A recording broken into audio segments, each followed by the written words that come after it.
Maybe it won't eat you. You want to talk about a mean SOB? That right there is a mean SOB. I would not recommend coming into this shop if we're not here.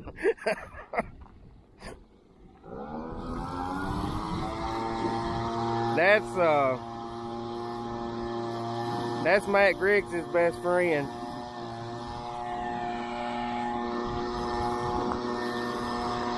I thought he was gonna eat Matt. You got to gain his trust. He does not trust anybody but us. Getting old combine out, we got to especially concentrate. We got to especially concentrate right here behind this set of pulleys. We've got a leak there, and we've got to get these pulleys off and change the seal out. I'm afraid that's going to be an ordeal, but we'll just see what happens. Like I said about old Bruiser, you got to gain his trust. He don't like just anybody. And I definitely don't have to worry about anybody coming up in the yard and taking the kids if he's there. You don't get near my kids if he's out in the yard. He loves to ride the tube at the lake. Just an odd dog. In my opinion, blue heelers are the best dogs in the world. They're ornery, but they're good dogs. And loyal.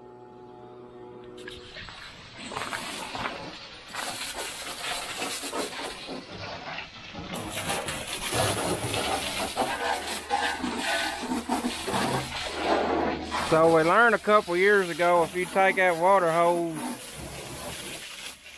and wash it off and flush it out before you started with that pressure washer, you did not get near as nasty.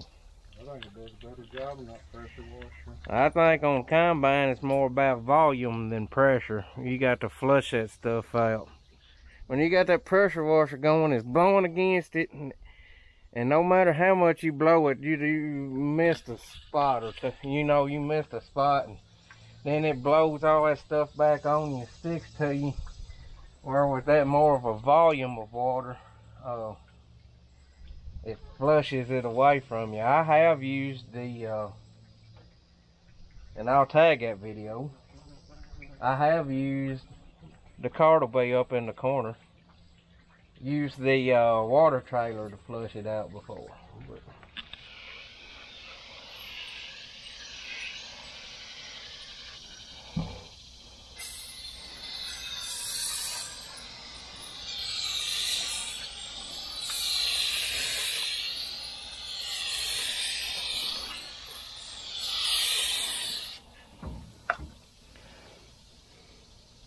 radiator cleaner, coil cleaner, whatever you want to call it.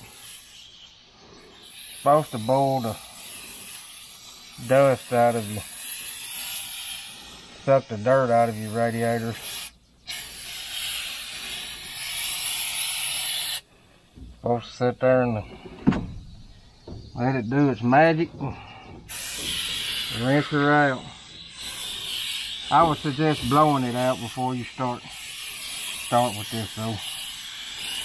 I'd blow it off good and then put this stuff on it. They got something you can mix up and put in a pump up sprayer. That may be what we get this next time. This aerosol can works good, but it don't seem to last long.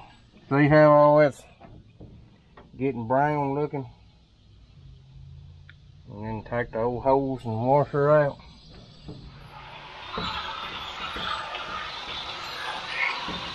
Nasty. Well, she looks pretty nasty.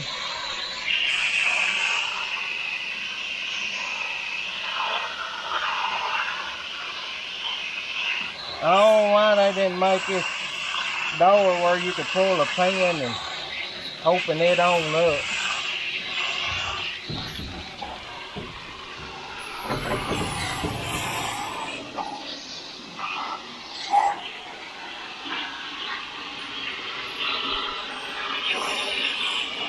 Never, ever, ever, ever use a pressure washer on these things. You'll have all your fans bent, and your fans is what does your cooling.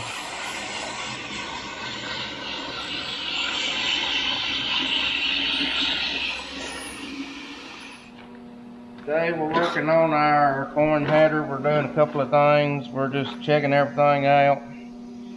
These spring adjusters here, we found one that the spring broke on. We got to replace the spring in it. As far as keeping tension on it, it's a little looser than the others, but it was running. But we need to pull this bolt and replace that spring, and then reset the tension on this chain. We're resetting our deck plates. Most all of them are measuring about 1 3/8, and normally that would be fine, but I got a feeling we're gonna have lots of little, what I call nubbins, little ears that can actually go down through them deck plates, and they'll thresh out on the ground. The stalk rollers will thresh it. I'm tightening the deck plates up. I'm moving them in from about 1 3/8 to, I guess I'm gonna set them on 1 inch. You got to be careful. You got to be careful pulling these in too much, because you can start taking too much stalk in, which reduces the performance of your combine. It could also possibly lead to feeding issues, so you got to be careful with that.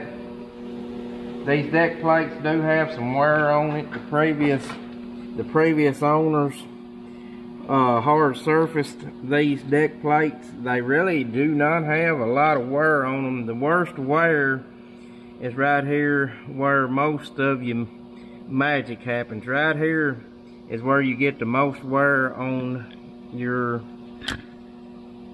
corn header. You can see the wear on the stalk rollers in here, how this flute, you can see how it is ate out.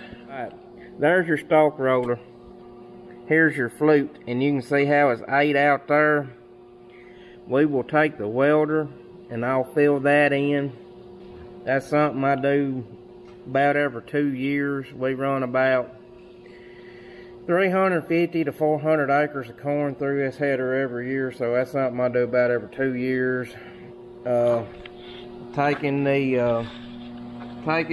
where this has got the most wear, I'm taking my welder and filling this back in where we got a square edge where it's not. It had like a half moon right here, filling that in. 2015 we bought this header. We brought it in, stripped it down, stripped it completely down, replaced the stalk rollers. I actually found a guy that changed his stalk rollers out and had some light New Deere rollers that we bought for little or nothing. We put them on there. Like I said, every year I fill them in with the welder and let it wear on that weld instead of on the stalk roller. 15, these chain guides, we pulled them off, and that chain wears grooves in them chain guides, and we actually filled them in with the welder. It probably would not hurt to pull them off and do that again. No, you can see right there the old weld. They actually ain't that terrible, surprisingly. But so I believe we're good on that front for a year. This is a John Deere 643. It's a 1993 model. It's one of the last serial models they made. It's got the old bath chain drive. A lot of the early 40 series corn headers, the chain, they just had a cover on it, and you had to pop the cover off and oil your chains every day, but these run in an oil bath. Some people use a socket and stick down in there, but I found this little tape measure that works pretty good. It's got fractions on it. So right here at the start of your stalk rollers, 1 3/8. Up here where we got the most wear, 1.5 inches. And then back here in the back should be 1 3/8. Actually about 1.5 inches. So we will, the chain guide actually helps hold the deck plate down. I like to loosen that up a little bit, and that helps you get in here to this bolt a little better. I said that, it actually makes it worse. Loosen that one up a little.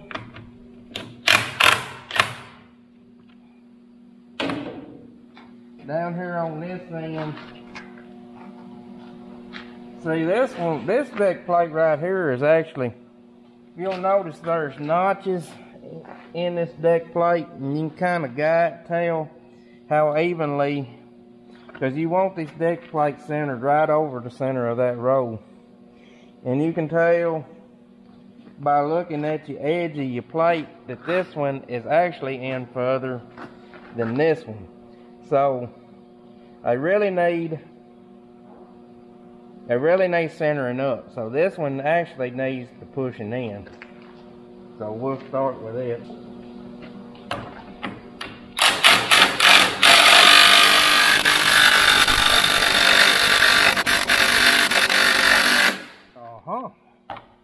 It's actually the first one I've come across like it.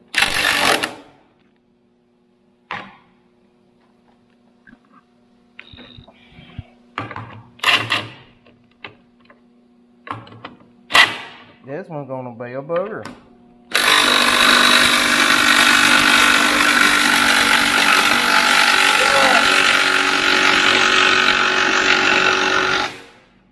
See, that roll went perfectly for demonstration. Chose the wrong roll for demonstration. Let's see if the old Pittsburgh breaker bar. Oh yeah. D-Walk said it did all the hard work. It loosened it up. We get too many stubborn, we'll pull the air wrench out. Will this thing move now? Yep. On the edge here, you can just take your hammer and tap the front edge. I got a little notch in it right there in the back. You can see it right there, that little notch. I take that roll bar and stick in that notch, and then give it a good pop. I'm gonna guess that moved it 1/4 of an inch.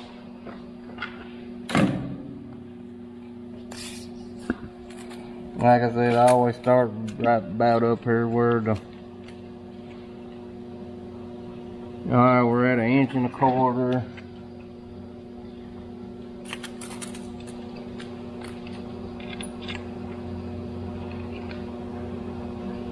Might as well say 1 3/8. 1 3/8.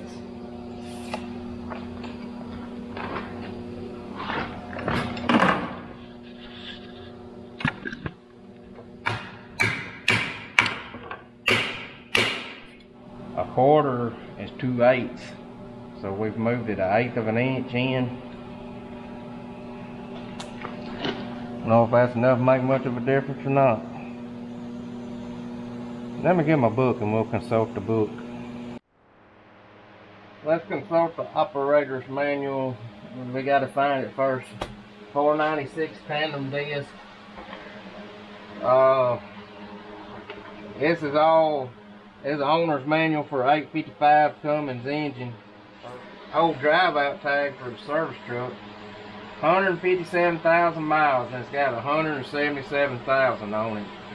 So we put 20,000 miles on the service truck 2.5 years. Oh! The Hometown Hotties. I forgot about the Hometown Hotties. Hello, girls. When I was younger, that used to hang in the shop there, and you know, you have a hard day there, and things not going right, and you just look up at the wall and there was the Hometown Hotties, and suddenly your day didn't seem near as bad. They've been with us a long time. 315 New Holland Baylor we don't have anymore. Tyler Patriot XL. I bet that's something a lot of people do not have right there. The operator's manual to them John Deere dozer blades that tells you how to properly set them up. I bet you not many people's got them. Okay, so we had to say it exactly like the book describes, 1 3/8 inches at the front and 1.5 inches at the back. Now, there is some notes in here though. Said that that's just the way the corn head is shipped from the factory. The spacing covers a wide range of field conditions. However, due to different varieties of corn and varying field conditions, the deck plates can be adjusted to meet your particular conditions. The size of the ear stalks and amount of trash taken in by the gatherers determine the deck plate spacing. And like I said, to minimize the amount of trash and stalks taken into the combine, the deck plates must be open as far as possible without causing shelling. So, there's a fine line between taking too much trash in and those little ears going through the deck plates and shelling out on the ground. So, unless it gives us trouble, we're going to keep those deck plates set. Now, this one is ready to tighten down.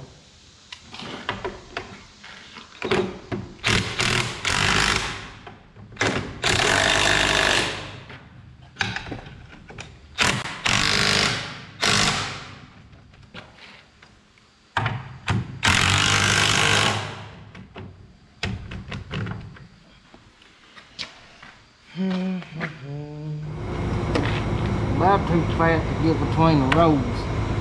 Well, I am too fat to get between the rows.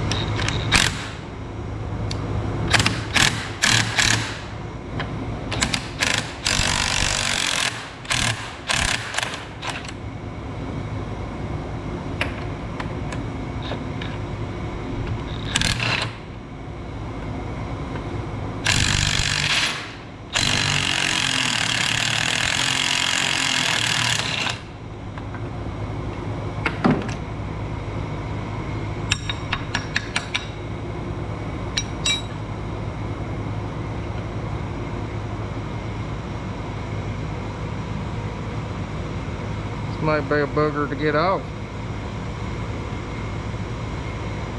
Let's do this where we don't mess the threads up.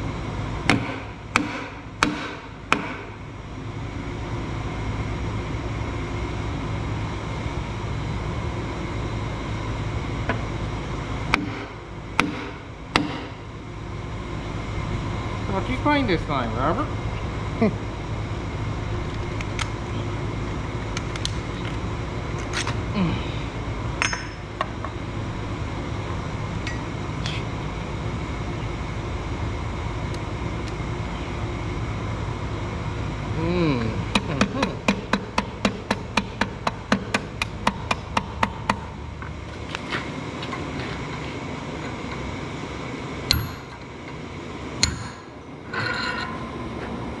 There.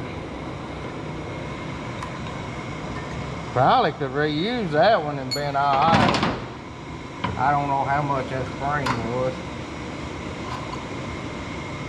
We'll have it. We're gonna hold on to it. We may use it in a different project somewhere. I don't know if we forgot to tighten it up or what caused that. Here's our new spring all shiny. Trying to be a butthead.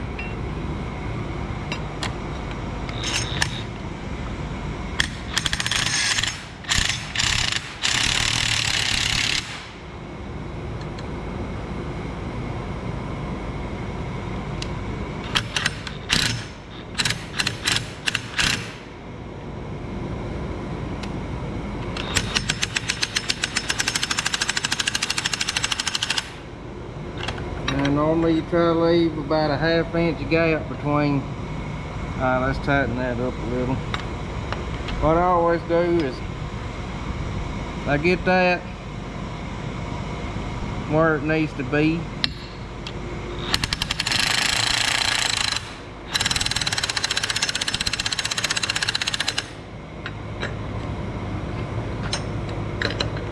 And then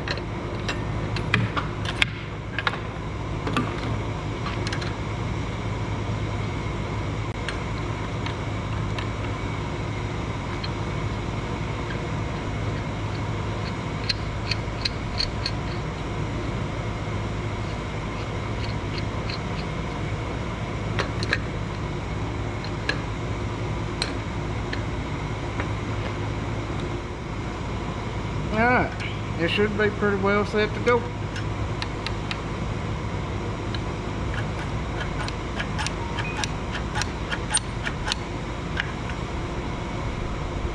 Like so.